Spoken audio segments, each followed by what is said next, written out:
días. Durante la mañana hemos escuchado sobre la seguridad energética en un contexto de altísima volatilidad.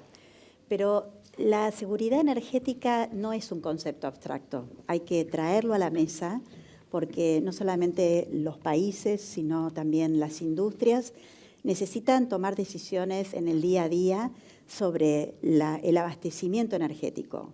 Cuánto gas y energía eléctrica van a tener hoy y dentro de 10 años y a qué precio o en qué condiciones para poder tomar decisiones.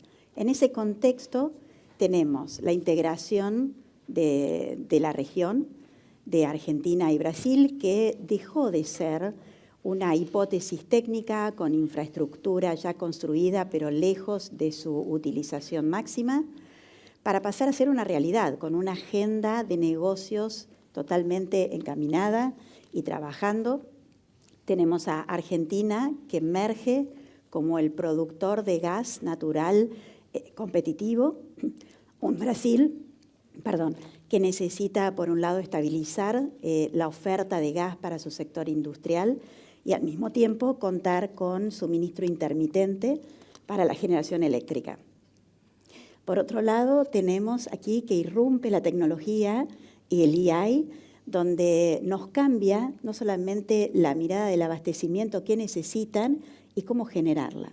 Y para aquí tenemos los 4 speakers que justamente nos muestran no solamente el costado de la producción de gas natural, la generación eléctrica, la demanda y la tecnología. Así que va a estar más que interesante.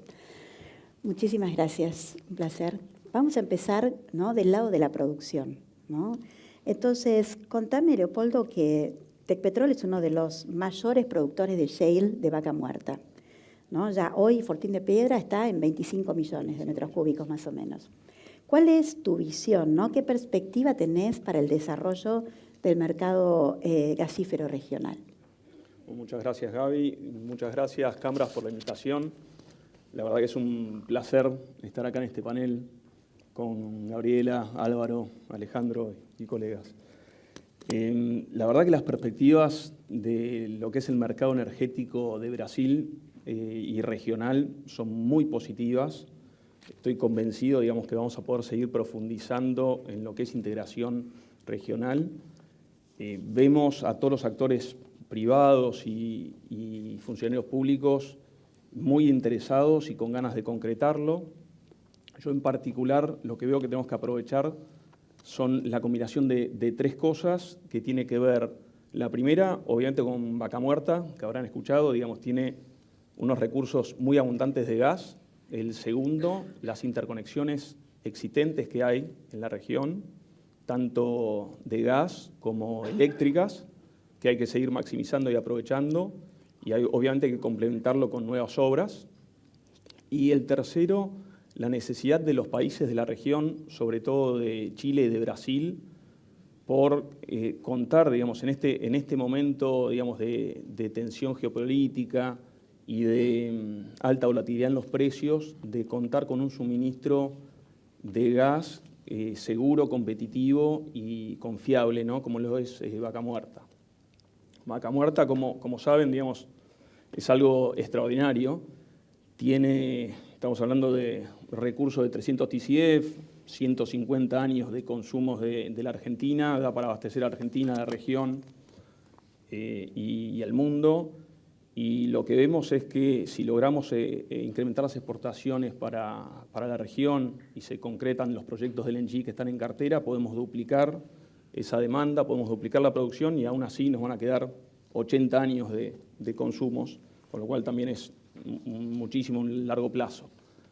Nosotros como Tecpetrol en particular, digamos, seguimos apostando en Vaca Muerta.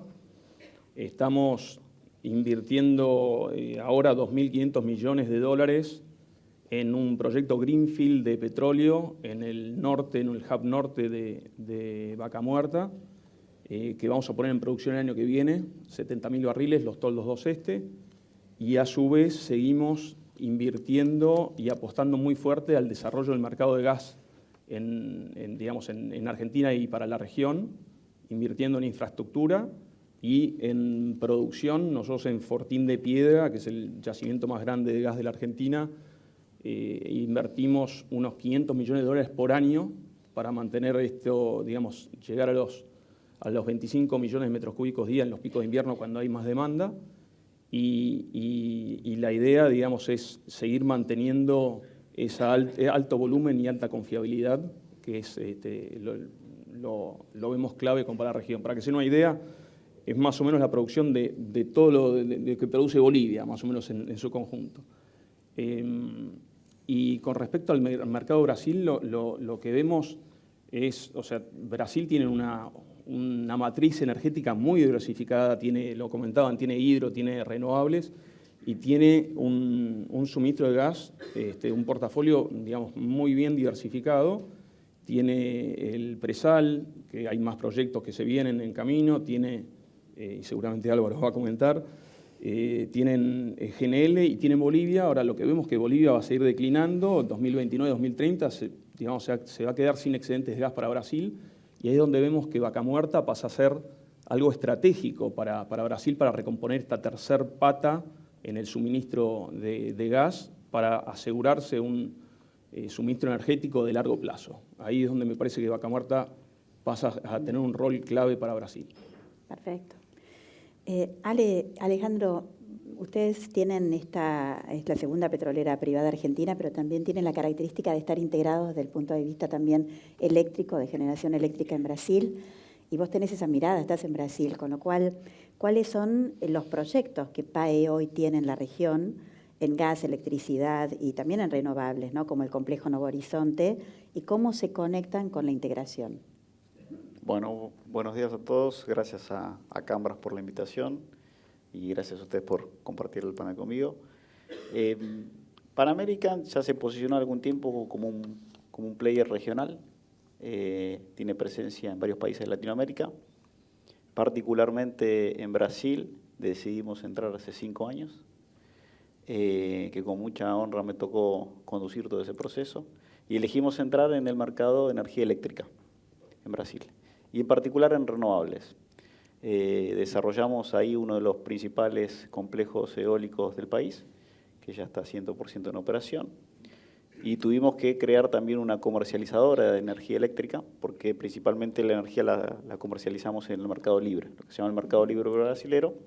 Brasil tiene un mercado eléctrico muy desarrollado, muy sofisticado en términos de comercialización, y algo me parece que va hacia ese camino el gas natural también en Brasil.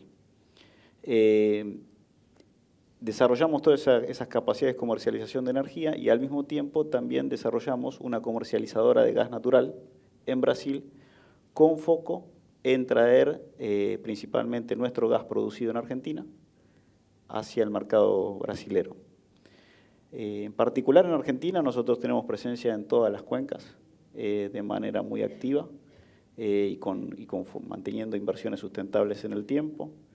Los principales proyectos que hoy se destacan, tiempo atrás, Pan American inició un camino liderando el proyecto de Southern Energy, pero hoy ya se volvió un proyecto en conjunto de varias empresas de la industria, con mucho foco en ese proyecto que va a cambiar un poco la realidad exportadora de Argentina, del mercado de gas natural hacia el mundo, no solo Brasil. Eso tiene aparejado otras inversiones en infraestructura importantes. Él tiene que tener un gasoducto dedicado que está siendo también implantado, y hay que alimentar a esos buques. Entonces tenemos un gran desarrollo en Vaca Muerta, principalmente para gas natural en el área Aguada Pichana Oeste, donde hay un proyecto para que en pocos años o meses se duplique esa inversión, pasar de 12 millones de metros cúbicos día a 24. Entonces un esfuerzo de inversión bien importante. Y también impulsionando el petróleo. Hicimos recientemente algún acuerdo comercial con Continental para todas las áreas que hacen foco en petróleo para desarrollarlo. Entonces, del punto de vista de integración Argentina-Brasil, nosotros creemos que podemos jugar un rol muy importante y trabajamos para eso todos los días. Tenemos presencia en ambos países, trabajamos justamente para interconectarlos diariamente. participamos activamente donde podemos para fomentar eso y hay que impulsionarlo y seguir avanzando en ese sentido con el espíritu de la compañía, que es ese espíritu de protagonismo y de visión de largo plazo. Bueno, vamos a pasar a Petrobras. Perdón. Petrobras también tiene este rol de estar como productor de gas, generación eléctrica, incluso regional, porque también tiene presencia en Bolivia. Y aquí también al mismo tiempo es uno de los mayores compradores, ¿no? Tanto de gas natural como energía. Entonces, nos interesa mucho que nos des una actualización de los proyectos en sí mismo que tiene Petrobras respecto de la producción de gas de Brasil, pero también cómo se va a comportar la demanda, ¿no? Y que puede llegar a convertirse, ¿no?, el pilar de anclaje, sí, o uno de los pilares de anclaje para ese gas de Argentina. Oh, Gaby, muy bueno estar contigo. Buenos días a todos. Gracias por compartir con el panel. Gracias por la invitación.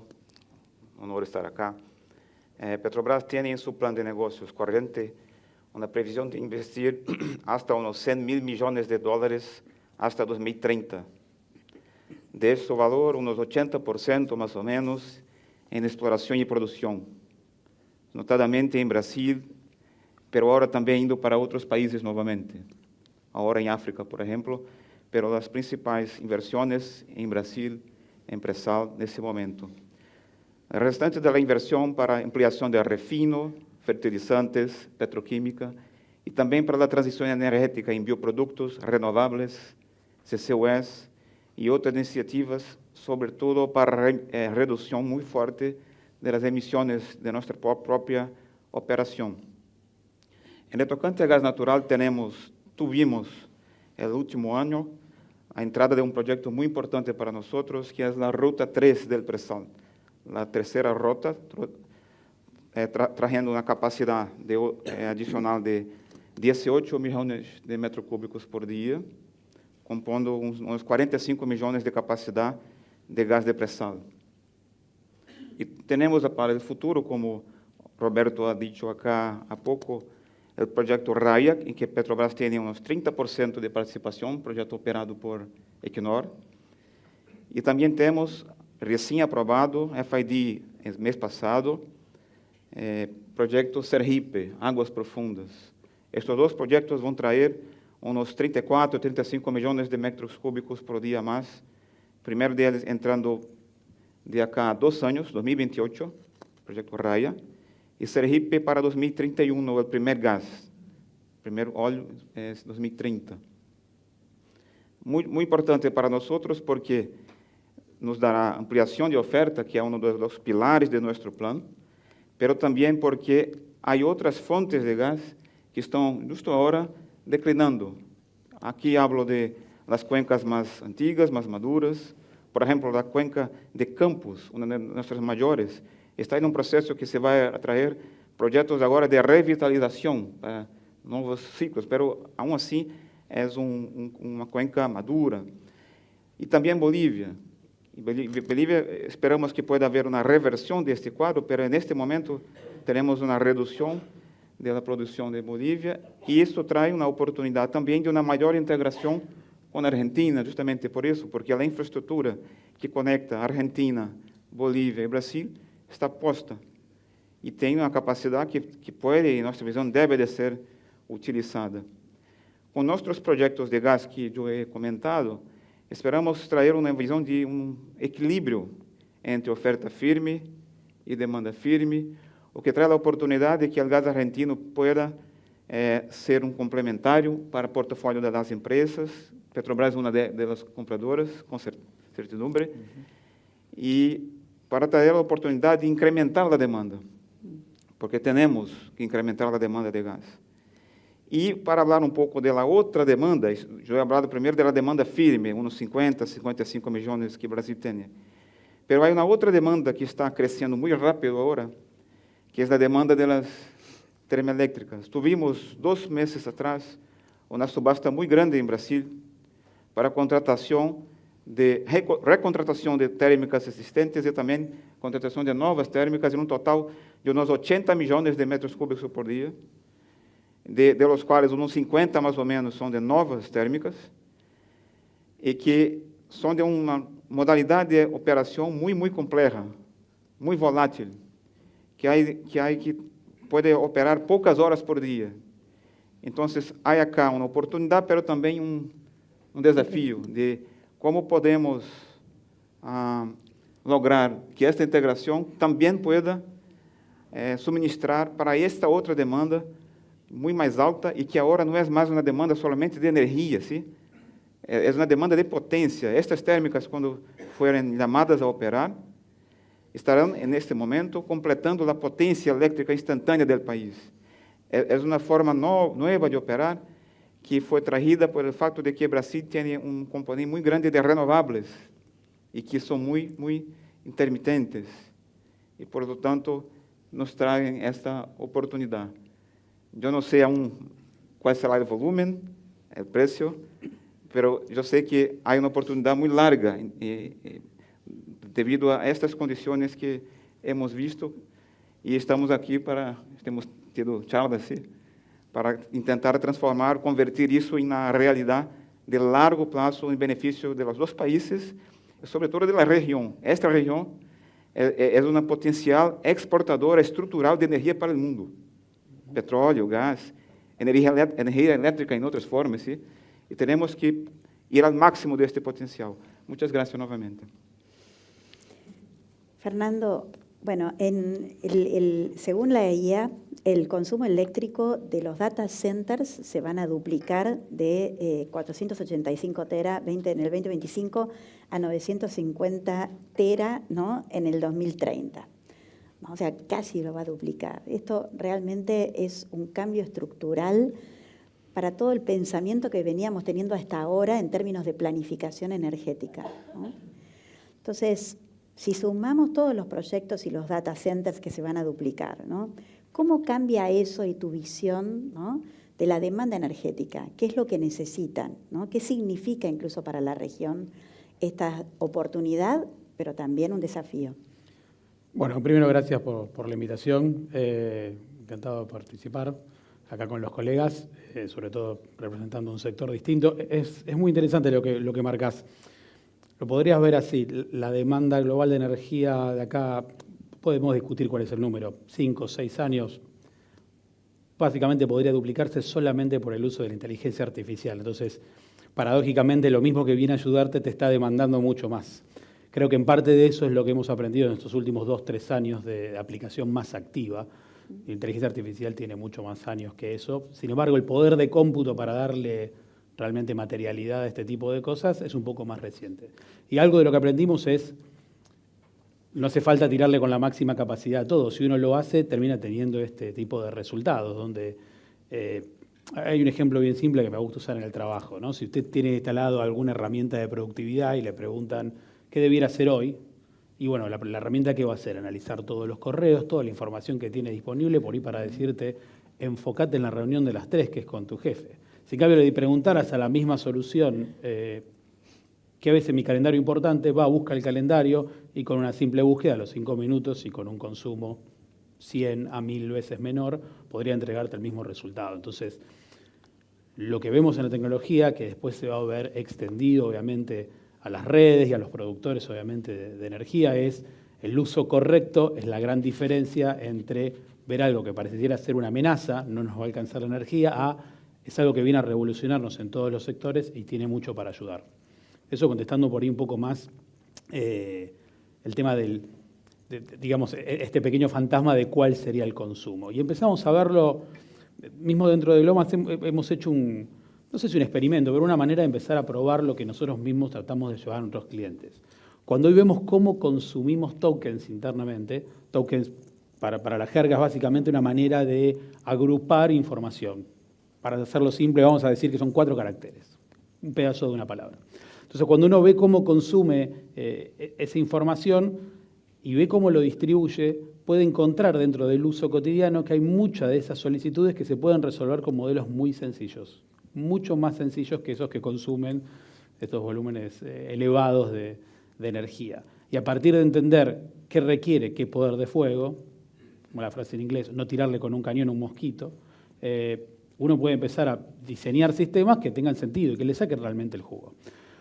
Por otro lado, esto claramente nos abrió una oportunidad. Globant es una compañía de tecnología que no tenía una fuerte presencia en el mundo energético, un mundo que en general tiende a ser un poco más follower, un poco más conservador, ¿no? Tiene un recurso muy poderoso y la discusión pasa más por la infraestructura.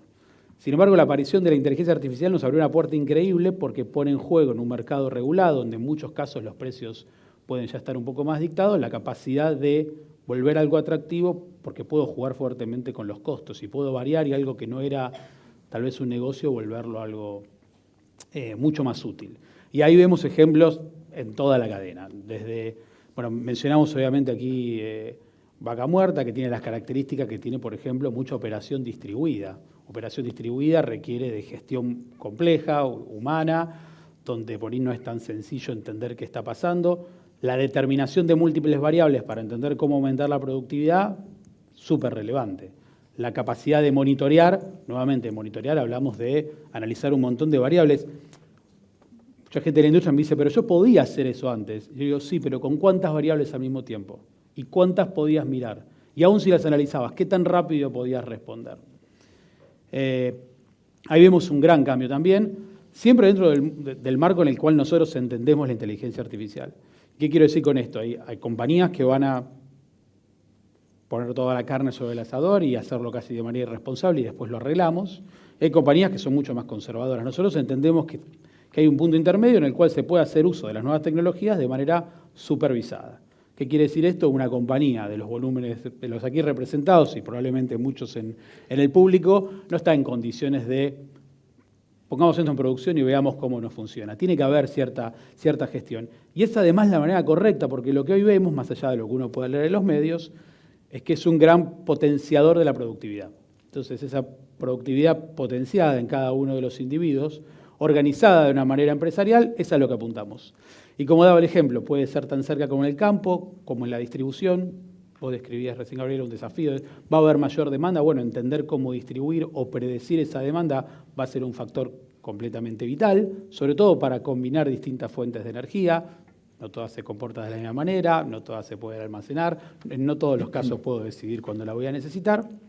Y el tercer caso, si se quiere, más cercano si se quiere, la parte del downstream, nuevamente vemos en casos productivos, con clientes con los que trabajamos, sobre todo en refinerías, o sea, situaciones similares, complejidad de muchas variables que nos pueden permitir hacer una mejor mezcla, evitar máquinas que se rompen. Justo ahora tuve un caso muy interesante, un cliente en Estados Unidos me decía, yo no quiero optimizar el uso de la máquina, eso lo quiere el que vende las máquinas, yo quiero optimizar mi producción. Si podés abusar un poco de la máquina me interesa. Ese tipo de modelos que por ahí no son los más naturales y podrían ser algo contraintuitivos, es el tipo de cosas que la IA pone sobre la mesa. Así que muy entusiasmados con lo que estamos pudiendo hacer en un sector que evidentemente para nuestro espacio es nuevo y que definitivamente trae muchas soluciones a muchas de las problemáticas que al mismo tiempo parece generar. Todos tienen experiencia en trabajar en la región con todas las dificultades y la historia, ¿no?, que ello representa, ¿no? Todos tenemos bastantes años en la industria y nos ha tocado la suerte de atravesar muchísimos ciclos, ¿no? Ciclos productivos, más ampliados, menos ciclos políticos, ¿no? Entonces, si podemos jugar, imaginémonos, porque no tenemos tanto tiempo, imaginémonos que tenemos una especie de monopoly, ¿no?, para la región, con un ticket y unas fichas para cada uno, para imaginar cuáles han sido las dificultades y qué es lo que se necesita, ¿no?, para allanar el camino de una integración regional óptima. Creo que realmente está desde el aspecto regulatorio, desde el aspecto de negocio en sí mismo, el pricing, la adecuación técnica. ¿Qué es, dentro de cada uno de su visión, qué es lo que se necesita? Empezamos por Álvaro. Oh, sí, comenzando por hablar de las cosas que ya están, sí. Creo que ya fue identificado que tenemos los recursos, los países tienen las empresas con capacidad técnica y las personas que pueden desarrollar. Y con eso puesto, si pudiéramos tener, ahora hablando de cosas que precisamos, o precisamos mantener, ¿sí? Una estabilidad regulatoria y seguridad jurídica por un tiempo largo suficiente. Porque lo que hemos visto es que en sectores en que hubo esa estabilidad por un largo plazo, se creó una especie de rueda continua de que las cosas fueran creciendo y estabilizando. Pero cuando hubo una variación constante, pocos años de las reglas, la cosa nunca crece, siempre vuelve, ¿sí? Entonces, un primero determinante que más amplio sería esta de, en todos los países, no estoy particularizando acá, pudiéramos tener un periodo largo, 10, 15 años, sin cambios importantes de las reglas. Otra cosa, obviamente, cumplir los contratos ya hechos, ¿sí? Siempre. Y desde el punto de vista de Brasil, para eventual compra de gas, hablando de este punto de la integración, como vemos la necesidad y la oportunidad de desarrollar nueva demanda, hay que tener una visión de competitividad muy grande por todo este periodo. Y por eso he dicho que hay un desafío, porque la distancia es muy grande. Entonces, soluciones técnicas, tecnológicas que puedan reducir los costos de transporte desde la origen del gas hasta el mercado, por las diferentes rutas disponibles, en mi visión también son una condición para que esta integración pueda ocurrir y después de ocurrir ser sostenible a longo prazo. Y si hay un par de años con eso, creo que la confianza, que es otra condición necesaria, se va naturalmente a venir y quedarse, que es algo que tenemos que tener, ¿sí? Y creemos que tenemos acá.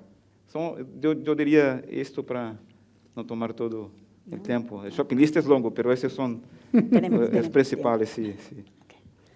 Okay.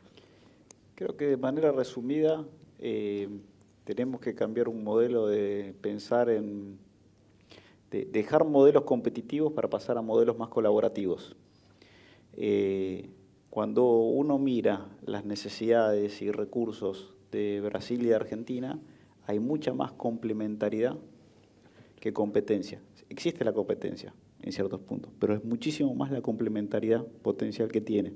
Entonces, lo que hay que comprender es que hoy por hoy estamos, y creo que es más fácil verlo hoy por el entorno mundial, ante una oportunidad grande, y voy a tomar algo que mencionó Álvaro en el inicio, de convertir a la región en un hub, en un polo exportador de energía para el mundo entero, sí, donde probablemente Petrobras tenga muchos más recursos en términos de petróleo y Argentina más en gas natural. Pero nosotros creo que estamos obligados a trabajar en ese marco jurídico, en esa estabilidad, de generar esa colaboración en el corto plazo para potenciar a la región, y que incluso excede a Argentina y Brasil, hay que incorporar otros países, y posicionarnos como un polo exportador de energía para el mundo que va a traer un montón de efectos positivos para nuestras economías. Si eso lo hacemos de manera competitiva y aislada, va a ser mucho más difícil. Si pasamos a modelos colaborativos y comprendemos cómo nos podemos complementar entre las dos economías, hay momentos donde la hidrología de Brasil es mala y precisa de algunos recursos y donde es muy buena y le sobran otros recursos, y no controla eso el ejecutivo brasileño, viene dado.